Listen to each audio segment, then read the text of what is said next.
Hi everyone and welcome to Storytime, where we're currently reading a study in Scarlet, the first story about Sherlock Holmes written by Sir Arthur Conan Doyle. This is the fourth chapter called What John Rance Had to Tell, and remember to check out the questions below this video to test your understanding and write down and look up words that you do not understand. Enjoy! Chapter 4 What John Rance Had to Tell. It was 1 o'clock when we left number 3 Lauriston Gardens. Sherlock Holmes led me to the nearest telegraph office, whence he dispatched a long telegram. He then hailed a cab and ordered the driver to take us to the address given us by Lestrade.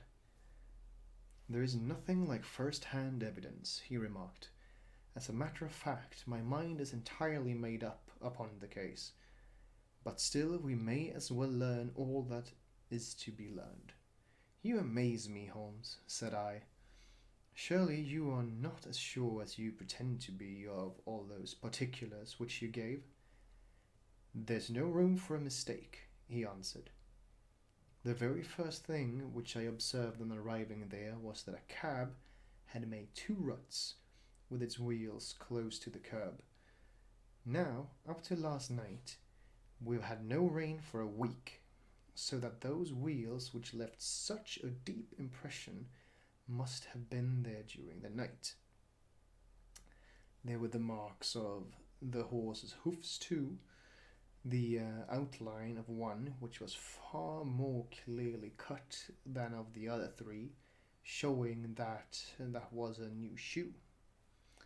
Since the cab was there after the rain began, and was not there at any time during the morning, I have Gregson's word for that, it follows that it must have been there during the night, and therefore that it brought those 2 individuals to the house." "That seems simple enough," said I. "But how about the other man's height?" "Why, the height of a man, in 9 cases out of 10, can be told from the length of his stride. It is a simple calculation enough, though there is no use my boring you with figures.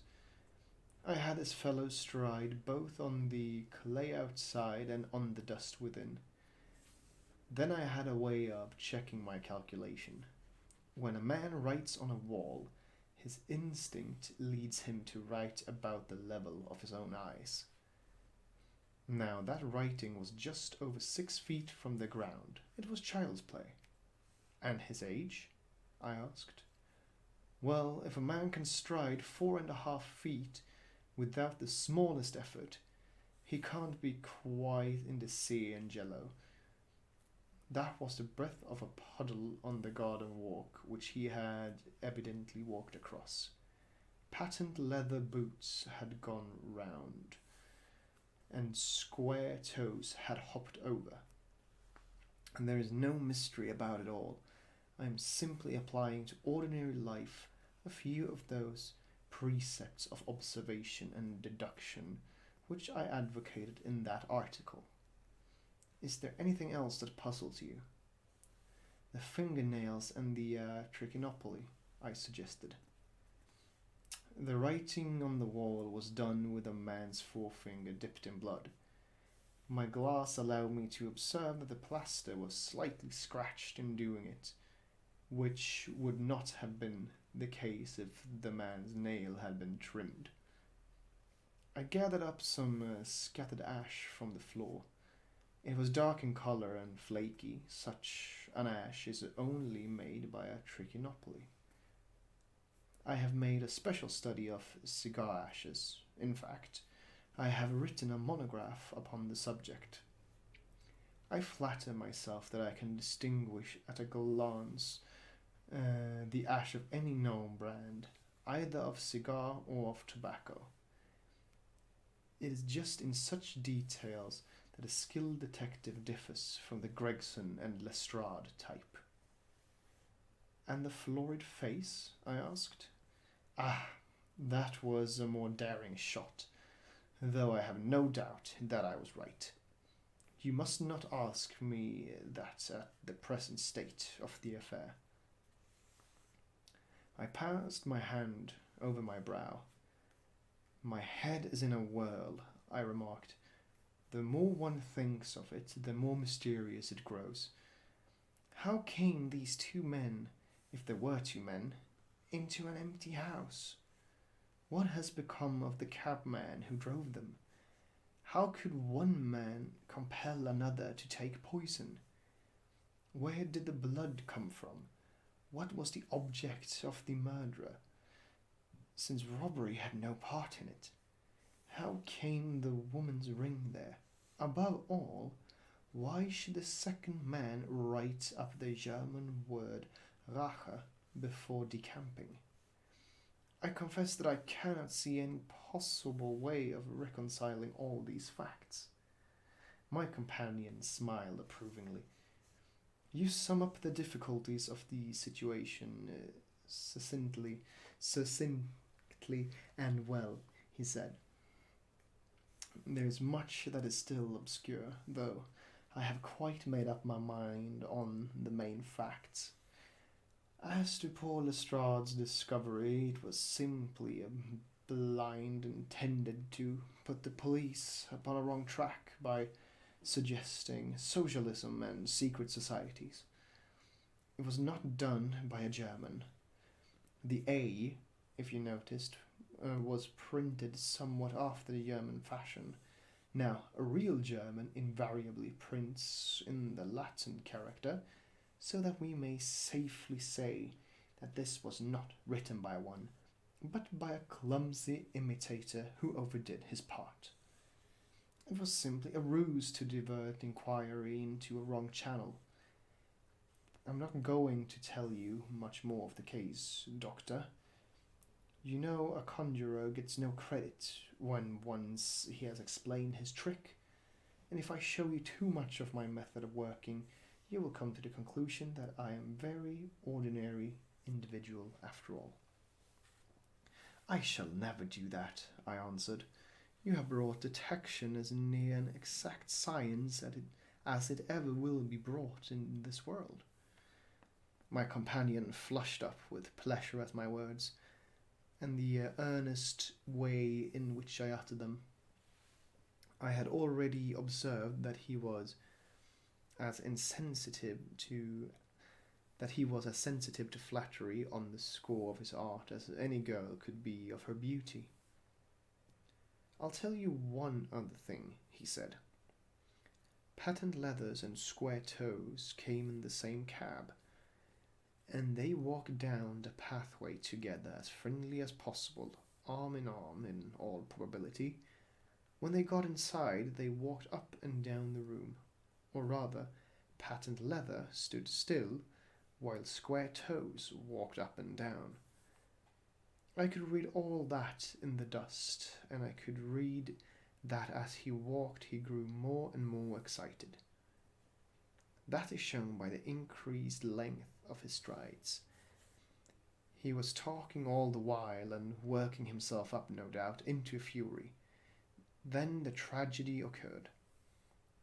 I've told you all I know myself now, for the rest is mere surmise and conjecture. We have a good working basis, however, on which to start. We must hurry up, for I want to go to Hall's concert to hear Norman Neruda this afternoon.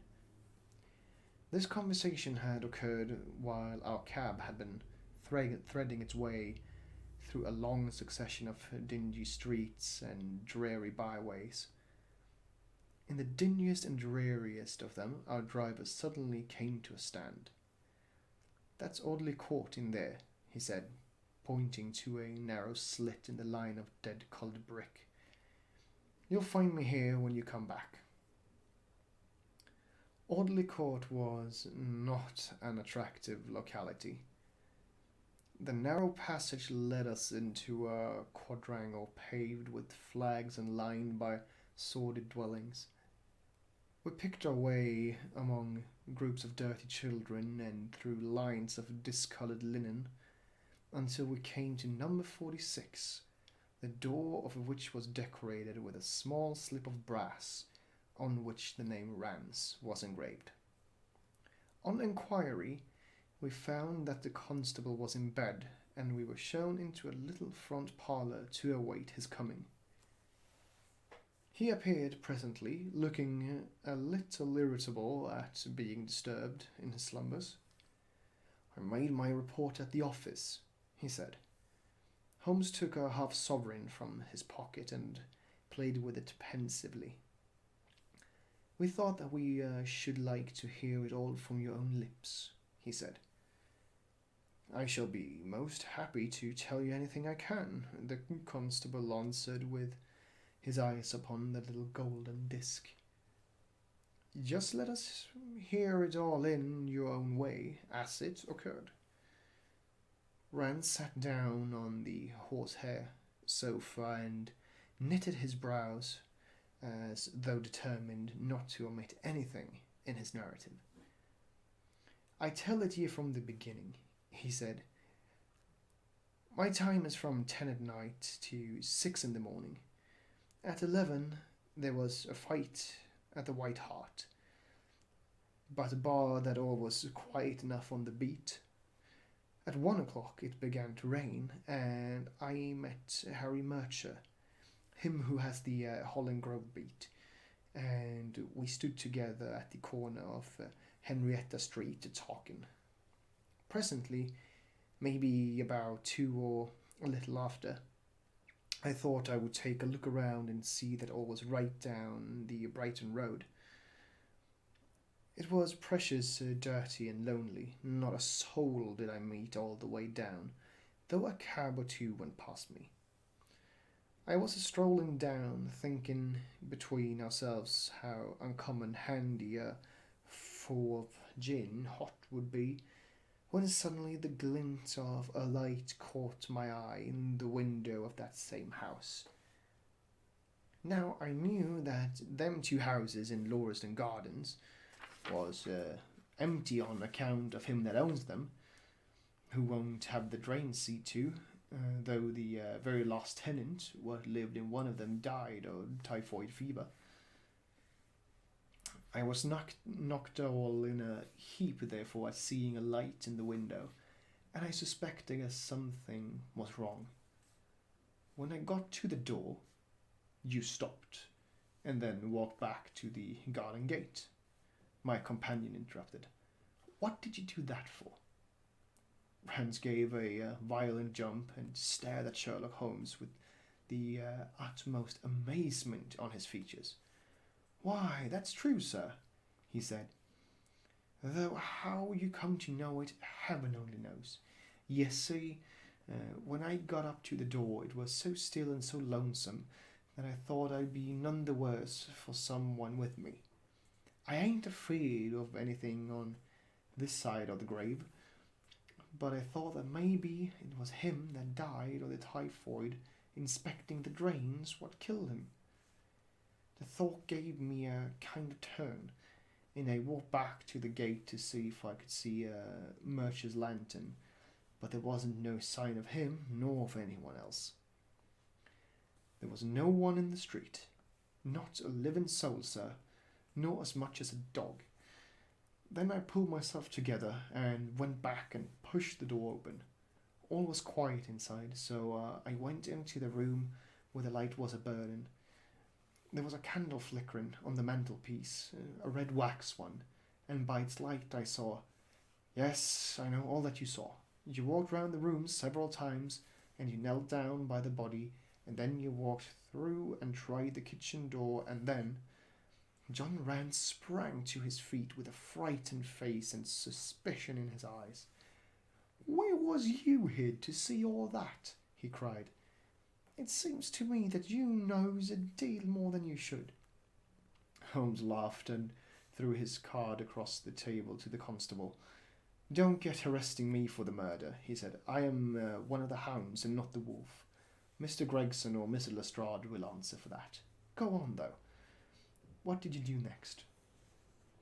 Rance resumed his seat, without, however, losing his mystified expression. "I went back to the gate and sounded my whistle. That brought Murcher and two more to the spot. Was the street empty then? Well, it was, as far as anybody that could be of any good goes. What do you mean? And the constable's features broadened into a grin. I've seen many a drunk chap in my time, he said, but never anyone so crying drunk as that cove. He was at the gate when I came out, leaning up against the railings and singing at the pitch of his lungs about Columbine's new-fangled banner, or some such stuff. He couldn't stand, far less help. What sort of a man was he? Asked Sherlock Holmes. John Rance appeared to be somewhat irritated at this digression. He was an uncommon drunk sort of man, he said. He'd have found hisself in a station if we hadn't been so took up. His face, his dress, didn't you notice them? Holmes broke in impatiently. I should think I did notice them, seeing that I had to prop him up, me and Murcher between us. He was a long chap with a red face, the lower part muffled round. That will do, cried Holmes. What became of him? We'd enough to do without looking after him, the policeman said in an aggrieved voice. I'll wager he found his way home all right. How was he dressed? A brown overcoat. Had he a whip in his hand? A whip? No. He must have left it behind, muttered my companion. You didn't happen to see or hear a cab after that? No. There's half a sovereign for you, my companion said, standing up and taking his hat. I'm afraid, Rance, that you will never rise in the force. That head of yours should be for use as well as ornament. You might have gained your sergeant's stripes last night. The man whom you held in your hands is the man who holds the clue of this mystery and whom we are seeking. There's no use of arguing about it now. I tell you that it is so. Come along, Doctor. We started off for the cab together, leaving our informant incredulous, but obviously uncomfortable. The blundering fool, Holmes said bitterly as we drove back to our lodgings. Just to think of his having such an incomparable bit of good luck and not taking advantage of it. I am rather in the dark still. It is true that the description of this man tallies with your idea of the second party in this mystery, but why should he come back to the house after leaving it? That is not the way of criminals. The ring, man, the ring. That was what he came back for. If we have no other way of catching him, we can always bait our line with the ring. I shall have him, Doctor. I'll lay you 2 to 1 that I have him. I must thank you for it all. I might not have gone but for you, and so have missed the finest study I ever came across. A study in Scarlet, eh? Why shouldn't we use a little art jargon? There's the scarlet thread of murder running through the colourless skein of life, and our duty is to unravel it, and isolate it, and expose every inch of it. And now for lunch, and then for Norman Neruda. Her attack and her bowing are splendid. How's that little thing of Chopin's she plays so magnificently? Tra-la-la-la-la-la-ray. Sorry for that. Leaning back in the cab, this amateur bloodhound caroled away like a lark while I meditated upon the many-sidedness of the human mind. So, that was it for today. I hope you enjoyed this part of the story as much as I did. Remember to check out the questions below the video. See you all soon. Bye.